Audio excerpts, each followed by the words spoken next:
চাঁপাইনবাবগঞ্জ ১ আসনে বিএনপির প্রার্থীর মনোনয়ন সংগ্রহ।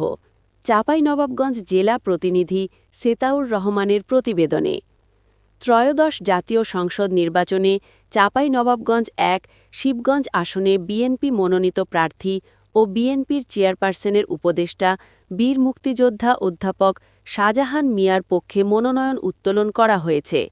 সোমবার সকালে সহকারী রিটার্নিং কর্মকর্তা ও উপজেলা নির্বাচন কর্মকর্তা কাজল রানার কাছ থেকে এই মনোনয়ন সংগ্রহ করেন শিবগঞ্জ পৌর বিএনপির আহ্বায়ক শফিকুল ইসলামের নেতৃত্বে বিএনপির নেতৃবৃন্দ।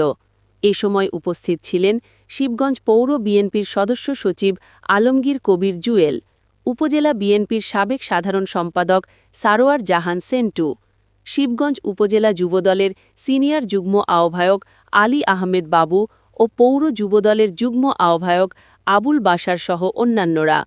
মনোনয়ন সংগ্রহ শেষে সাংবাদিকদের তিনি বলেন, বাংলাদেশ জাতীয়তাবাদী দল বিএনপির পক্ষে মনোনয়ন সংগ্রহ করেছি।